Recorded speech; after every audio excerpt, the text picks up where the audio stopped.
మీకు ఒక very important concept చెప్తాను, గుర్తుపెట్టుకోండి.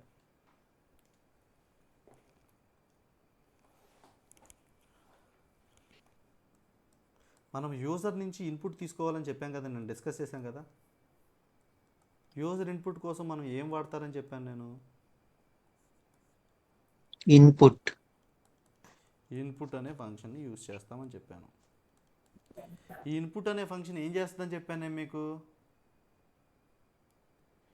ఈ ఇన్పుట్ అనే ఫంక్షన్ డిఫాల్ట్గా దాని ఇన్పుట్లో ఏమి ఎంటర్ చేసినా కానీ స్ట్రింగ్ లాగా స్టోర్ చేసుకుంటుంది.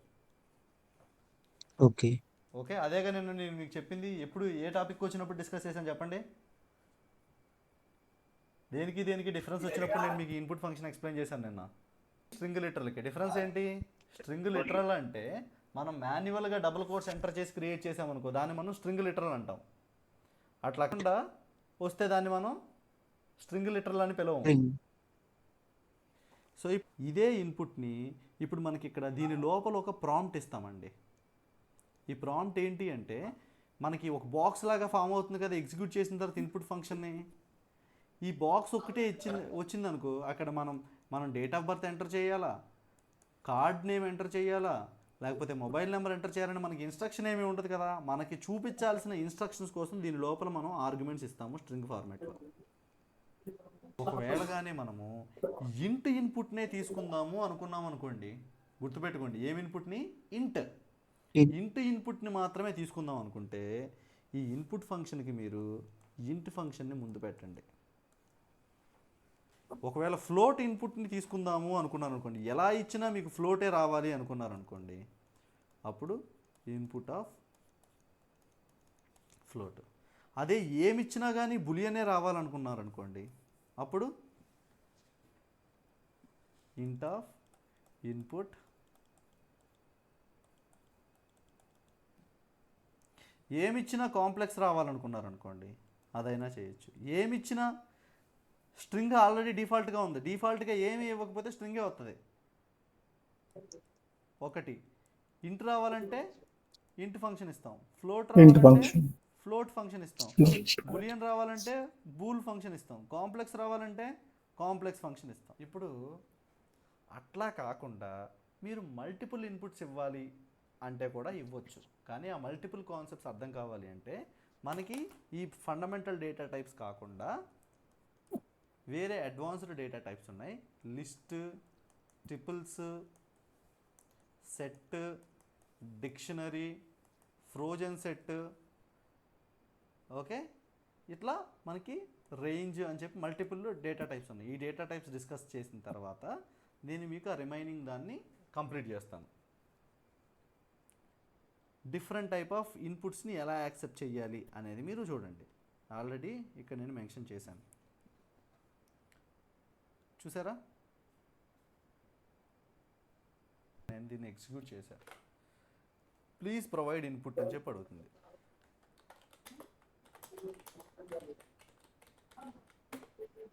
ఓకే, ప్లీజ్ ఎంటర్ ఏమని అడుగుతుంది? అప్పుడు మనకి నెంబర్ అంటే క్లారిటీ వస్తుంది. ప్లీజ్ ఎంటర్ నెంబర్ అని అడుగుతుంది. ఫ్లోట్కి కూడా నేను 1 2 3 ఇచ్చా. ప్లీజ్ ఎంటర్ కాంప్లెక్స్ నెంబర్ అడుగుతుంది, నేను మళ్ళీ దీనికి 1 2 3 ఇచ్చా. Please enter.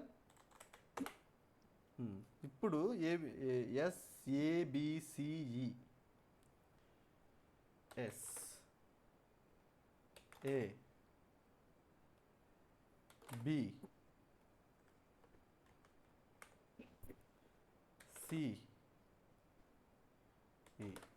చూసారా? నేను మీకు ఇంటూ ఫ్లోట్ కన్వర్షన్స్ చెప్పాను, గుర్తుందా మీకు? గుర్తుందండి.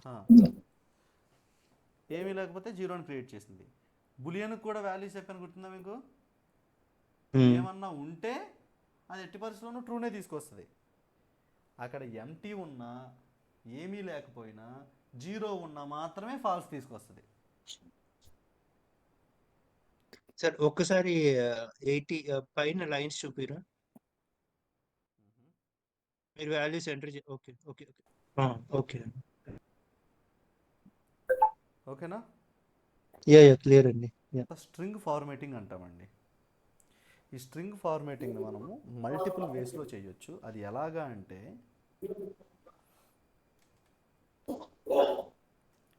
ఇప్పుడు మీరు జనరల్గా ఒక స్టేట్మెంట్ని ప్రింట్ చేస్తున్నారండి.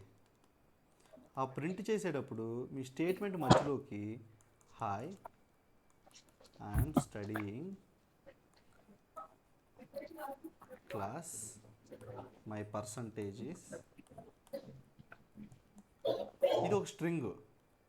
కానీ ఈ స్ట్రింగులో వాల్యూస్ మారుతూ ఉంటాయి. ఇప్పుడు మనం రాసిన ప్రోగ్రామ్ని బట్టి, ఫెచ్ చేసిన ఎంప్లాయీని బట్టి. ఒక 100 మంది స్టూడెంట్స్ ఉన్నారనుకోండి, ఆ 100 మందికి ఆడికి ఏం చదువుతున్నాడు, ఆడి పర్సంటేజ్ ఎంత అనే ఇన్ఫర్మేషన్ మనం ఫెచ్ చేస్తున్నాము. ఆడు మార్కులన్నీ ఎంటర్ చేసిన తర్వాత పర్సంటేజ్ క్యాలిక్యులేట్ చేసి ఈ స్టేట్మెంట్ని ప్రింట్ చేస్తున్నాం అనుకోండి.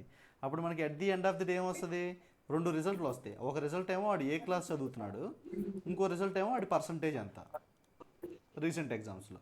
ఆ 2 రిజల్ట్స్ని మనం ఇక్కడ ఫార్మేట్ ఏ కామా బి అనే దానిలో పెట్టుకున్నాం అనుకోండి.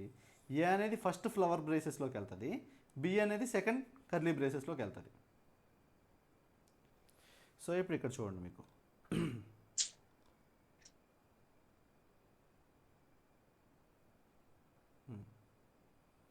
ఇప్పుడు ఇక్కడ నేను ఒక పెద్ద స్టేట్మెంట్ ప్రింట్ చేస్తున్నాను. Hi this course months duration each week day these many hour session any 1 day in weekend doubts clarification session every week starting it means Monday we will give assignment you need to submit by the next Monday morning. ఇందుట్లో ఇక్కడ నేను curly braces పెట్టాను చూసారా. ఈ curly బ్రేసెస్లోకి డైనమిక్గా నేను ఈ particular dot format స్ట్రింగ్ని ఇక్కడితో ఎండ్ చేసేసి తర్వాత డాట్ ఫార్మేట్ అనే దాన్ని యూజ్ చేస్తే 4 ఫస్ట్ కర్లీ బ్రేసెస్ ఎక్కడ ఉందో అక్కడికి వెళ్తుంది, 2 నెక్స్ట్ కర్లీ బ్రేసెస్ ఎక్కడుందో అక్కడికి వెళ్తుంది, 3 నెక్స్ట్ కర్లీ బ్రేసెస్ ఎక్కడుందో అది అన్నీ వచ్చి ఆర్డర్గా పక్కన ఉన్న స్ట్రింగ్లో కర్లీ బ్రేసెస్లో కూర్చుంటాయి. దీన్ని మనం స్ట్రింగ్ ఫార్మేటింగ్ అంటాం అనమాట. ఒక స్ట్రింగ్లోకి డేటాని డైనమిక్గా పాస్ చేయడం ఎలాగా అంటే ఇలాగా. అండర్స్టూడ్? ఇందుట్లో ఇక్కడ 3 స్క్వేర్ బ్రాకెట్లు పెట్టి ఒకటే వాల్యూ ఇచ్చామనుకోండి, అప్పుడు ఏమవుద్ది చూడండి ఒకసారి ఏమని చెప్తుందో. Replacement index out of range for the positional arguments triple. 1 second.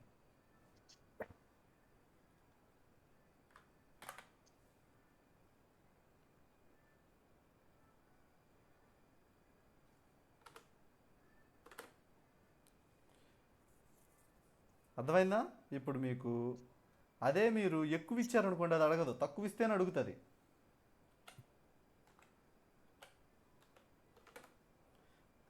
ఏం చేసింది, ఏమన్నా అడిగిందా మిమ్మల్ని? ఇప్పుడు దానికి ఎందుకు, దానికి రావాల్సిన బ్రాకెట్లో కావాల్సిన వాల్యూస్ వచ్చేసినాయి, అది హ్యాపీ. ఆ మిగిలిపోయిన దాని గురించి ఎవరో పట్టించుకోరు. రీప్లేస్ ఫంక్షనాలిటీ నేను ఇందాక చెప్పాను చూసారా మీకు. Find and replace. ఒకసారి చూడండి, ఇక్కడ నేను ఒక స్ట్రింగ్ అసైన్ చేశాను, ఒక స్ట్రింగ్ ఇచ్చాను నేను. ఆ స్ట్రింగ్ ఏంటి అంటే ఇది. ఇందులో నేను ఏం అడుగుతున్నాను, దీన్ని 2 ఉంది కదా నాకు ఇక్కడ, ఈ 2 ఉందా లేదా అని అడుగుతున్నాను నేను. ఇది ఏం చెప్తుంది, నువ్వు నన్ను స్ట్రింగ్ గురించి అడుగు అంటుంది. అదే నేను ఇప్పుడు దీన్ని స్ట్రింగ్ ఫార్మేట్లో అడిగాను అనుకో, అదేం చెబుతుంది, నా దాని ఇండెక్స్ ఇస్తుంది. నేను లేనిది అడిగితే నాకు ఇది టైప్ ఎర్రర్ ఇస్తుంది, నేను ఉన్నదాన్ని అడిగితే ఇది నా స్టార్టింగ్ ఇండెక్స్ ఇస్తుంది. స్టార్టింగ్ ఇండెక్స్ కోర్స్ అనేది ఎక్కడుందో ఐడెంటిఫై చేయమన్నాను. ఇది కొన్ని కోర్స్ ఇక్కడ ఉంది. అండ్ ఇక్కడ గుర్తుపెట్టుకోవాల్సింది ఏంటంటే, మీరు ఫస్ట్ అక్కరెన్స్ మనం అడిగింది ఎక్కడ దొరుకుతుందో దానికి సంబంధించిన స్టార్టింగ్ ఇండెక్స్ని మాత్రమే ఇస్తుందండి. కోర్స్ అనేది ఇంకో చోట ఎక్కడన్నా ఉంటే దాన్ని పట్టుకురాదు, ఫస్ట్ ఎక్కడ వస్తుందో అక్కడే తీసుకొస్తుంది. సో ఇప్పుడు అదే నేను ఇక్కడ క్యాపిటల్ కోర్స్ ఇచ్చాను, ఇది అసలు లేదు. ఏమని ఇచ్చింది, -1 అంటే నీకు దొరకలేదు, అందుట్లో లేదు అని మీనింగ్ అనమాట. ఫైండ్ ఫంక్షన్కి వచ్చేటప్పటికి ఫైండ్ ఆ స్ట్రింగ్ ఆ స్ట్రింగ్ అసైన్ చేసిన వేరియబుల్ డాట్ ఫైండ్ యూస్ చేసి మీరు మీకు కావాల్సిన దాన్ని, మీకు కావాల్సిన స్ట్రింగ్ వాల్యూ మీకు ఇస్తే, ఒకవేళ ఉంటేనేమో మీకు దాని స్టార్టింగ్ ఇండెక్స్ని తీసుకొస్తుంది. ఒకవేళ మీరు సింగిల్ క్యారెక్టర్ ఇచ్చారనుకో డైరెక్ట్గా దాని ఇండెక్స్ని తీసుకొస్తుంది. అట్లా కాకుండా మీరు గ్రూప్ ఆఫ్ క్యారెక్టర్స్ అంటే నథింగ్ బట్ ఒక వర్డ్ని కానీ ఒక సబ్ స్ట్రింగ్ని కానీ ఇచ్చారనుకో దాని స్టార్టింగ్ ఇండెక్స్ని తీసుకొస్తుంది. ఒకవేళ మీరు అడిగింది ఆ స్ట్రింగ్లో లేదనుకోండి మీకు -1 అని తీసుకొస్తుంది. ఒకవేళ మీరు అడిగిందే తప్పు అనుకోండి, స్ట్రింగ్లో మీరు ఇంటిజర్ని ఎట్లా అడుగుతారు? అడగలేరు కదా. అడిగిందే తప్పు అనుకోండి ఎర్రర్ ఇస్తుంది.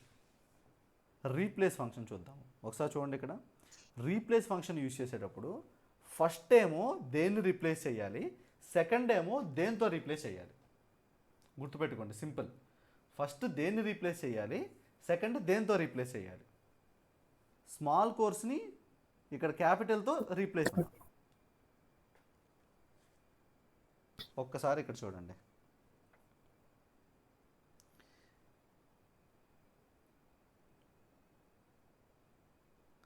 ఇక్కడ నేను ఒక పైథాన్ దాన్ని తీసుకున్నాను. నేను మీకు ఇందాక చూపించాను, ఇందాక రీప్లేసింగ్ ఫంక్షనాలిటీ కోసం మీకు లిస్ట్ రాసి చూపించాను కదా, సేమ్ దాన్ని నేను మీకు ఇక్కడ చూపిస్తున్నాను చూడండి. దీని ఐడి ఎంత? ఇది. ఓకేనా? ఇప్పుడు నేను రీప్లేస్ చేస్తున్నా. ఏ డాట్ రీప్లేస్, ఏం రీప్లేస్ చేస్తున్నాను? HON అని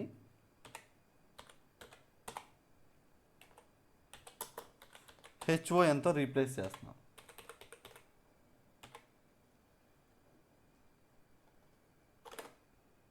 రీప్లేస్ అయిందా? అయింది కదా. ఇప్పుడు ఏం నేను కాల్ చేశా, రీప్లేస్ అయింది తప్పితే అది అప్డేట్ అవ్వాలా. నేను చెప్పాను కదా ఇందాక వేరియబుల్తో అసైన్ చేసుకోవాలని చెప్పి, అదే మీరు దీన్ని కానీ ఇంకొక బీతో అసైన్ చేసుకున్నారనుకోండి, అప్పుడు మీకు బి అనేది ఈ పర్టికులర్ వాల్యూగా వస్తుంది, ఏ అనేది అట్లాగే ఉంటుంది. బి అనే దాని ఐడి వేరు, ఏ అనే దాని ఐడి వేరు.